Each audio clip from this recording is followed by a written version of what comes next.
let's talk about how to use landing pages to turn your visitors into customers. A lot of small businesses don't really think about using landing pages effectively. They send all of their traffic from AdWords to their homepage and figure that people will get there and look around and figure out how to take whatever action it is that the advertiser wants them to take. That is a really poor strategy. So think about it this way. You're spending hundreds or thousands of dollars to get people to your website. You want to do your best possible job of converting as many of those visitors into customers as you can. So that means that you want to aim for the highest conversion rate as possible. Conversion rate is simply the number of people who take the desired action on your website divided by the number of visitors to your website.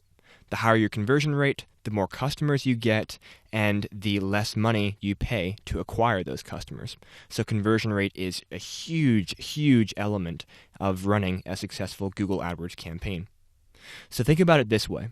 Think of your landing page as your elevator pitch. Except it's a super, super, super abbreviated elevator pitch. In the first 1 to 2 seconds of someone getting to your landing page, they're going to make a decision as to whether or not they want to keep browsing that landing page or hit the back button and go somewhere else. So you have to make an initial great first impression, and then you have to follow through and answer the questions that they have, or whatever you're trying to sell to them, your product or service. You need to position it in a way that they will want to make an action on your website, make that conversion, and either send you their contact information or give a phone call, whatever it is you want them to do. You have a very short time and amount of space to make them want to do it. So let's talk about some concrete tips to craft irresistible landing pages. Now, landing pages are pretty much an entire other course of study, honestly. This course is not focused on landing pages, and I strongly recommend that you go out and take the time to do some of your own research on what goes into great landing pages and then build those on your website, and it will be well worth the time and money that you spend on doing that. But I will give you some recommendations here that have worked for our clients and that we've helped our clients implement. So, number 1, use a strong, clear call to action. In other words, you need to tell your visitor exactly what it is you want them to do. If you want a phone call, put your phone number front and center, make it large, say, call us for a free estimator, or whatever it is that you're offering to them when they make that call. If you want a form submission, put that form prominently, maybe up there on the top right, and then if you have contents that need to scroll down, put it again lower down. Whatever your call to action is, you need to build your landing page around that. Everything on the landing page should be there to funnel them towards that call to action. Because if they leave your website without making a conversion, well, you just spent money to get them to your website and it didn't do you any good. So you need to get as many conversions as you can from the visitors that you get. Offer few ways to leave the landing page. So what do I mean by that? Well, think about your website right now. You probably have a navigation menu at the top with an About Us page, a home page, maybe pages about your products or services, a Contact Us page. Lots of different pages that are not optimized for a conversion. If someone goes there, they're going to be distracted, pulled away from the main offer you are communicating on your landing page. It's a little counterintuitive because you could think, people want to learn more about you before making a conversion. But statistically, it's proven that you do not want to offer them many ways to get off your page. The only way you want them leaving your landing page is to make the conversion that you're trying to drive them to make. Now, one exception would be, I definitely recommend that you put your logo up at the top left of the website and link that to your home page, because a lot of website visitors understand that if they click on that image, they can get to your home page. So if they really want to learn more about you for whatever reason, they still have that option, but you want to minimize the number of ways that they can get off of your landing page. Put the important stuff above the fold. Now, above the fold is a technical term. All it means is the area on your landing page that people can see before they need to scroll.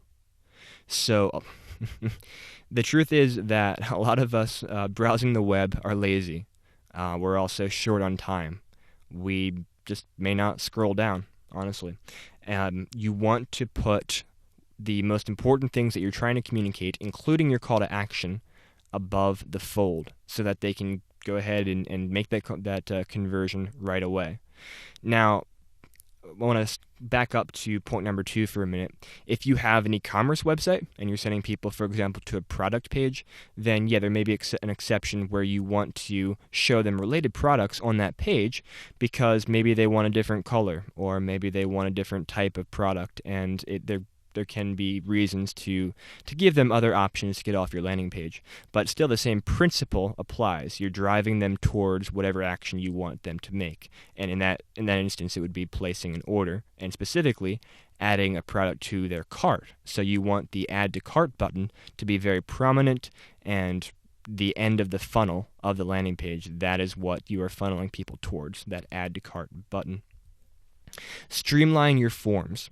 If you have a form on your landing page, you want someone to submit information to you, use as few fields as possible. Just statistically, the more fields you use, the lower your conversion rate is.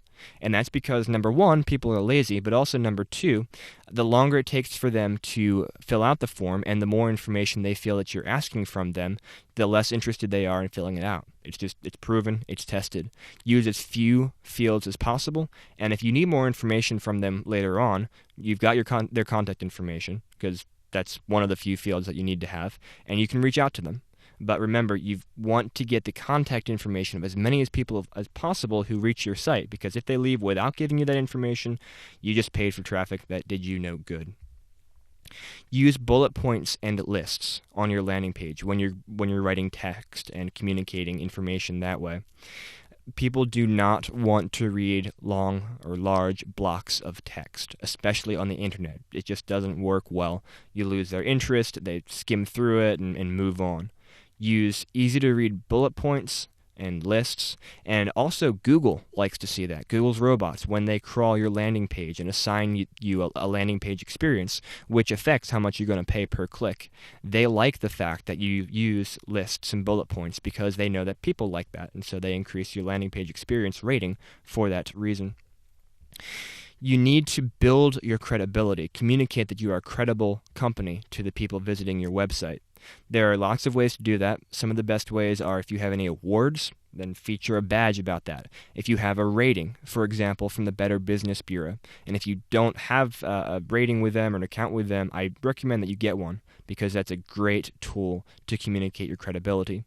Also, customer testimonials, ratings, and reviews. That's a really fantastic way to communicate credibility. And also, a lot of people like to see what other people are saying about you. And you can use that to answer important questions about your service in the words of your customers. There are a lot of different services out there that can help you get reviews from your customers. One that a lot of our clients use a lot is called Shopper Approved. And we actually have a partnership with Shopper Approved where we can get a discount for our clients who want to use their service. And I've included a link in the course materials here that you can access to get a discount off of that service, or at least take a demo of that service and see if that could be a good fit for your company. Another recommendation, use video. Now, I understand a lot of small businesses don't have the resources to create a professional video about their product or service, and if you can't do it, then understood, just skip that. But if at all possible, video is a great tool to increase your conversion rate, and I definitely recommend that you use it. And if you have a good video, then feature it prominently, one of the first things that people can see when they hit your page, because people love to hit that play button and let you do all the work for them instead of having to browse your site themselves. It's an obvious point, but avoid typos.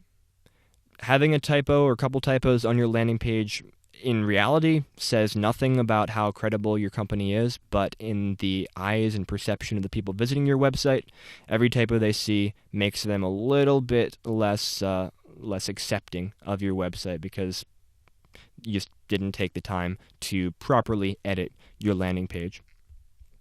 Also, optimize your load time. That means that you want your landing page and your website to load for people as fast as possible.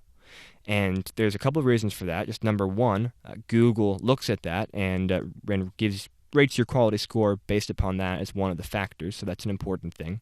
But then also remember, people are deciding about your website in those 1 to 2 seconds when they hit your website. If those 1 to 2 seconds are spent just loading your website, there's a lot of people who are just going to click that back button and go somewhere else. They don't have patience for slow websites. You can test your website right now by using tools.pingdom.com. It's a free service. You can just enter your website into there, and they'll tell you how fast it's loading, and they'll give you recommendations on ways to improve your page speed. So I recommend that you check that out right now. Also, make your phone number clickable, particularly on smartphones. You want people to be able to tap your phone number and initiate a call right there. That ties into the point about making your call to action as easy to access as possible. And also it ties into the last point I have, which is that we live in a smartphone world. More than half of the traffic on Google comes from mobile devices. More than half of the traffic on the internet as a whole comes from mobile devices. So mobile is no longer a second thought after you build your desktop site. In some markets, it should be your first thought. You should think first of how your website works on mobile and then craft your desktop experience based upon that. But it's well worth it to invest the time, invest the money into making your website well optimized for mobile devices, because that's going to have a huge impact on your conversion rate, which ultimately has a huge impact on your bottom line. So those are just a couple concrete tips and ideas. I strongly recommend that you do your own research as well. Take a look at those examples of landing pages that HubSpot provides that I put in the course materials here. And go out, spend the time, make it happen, use great landing pages, and you will not be sorry.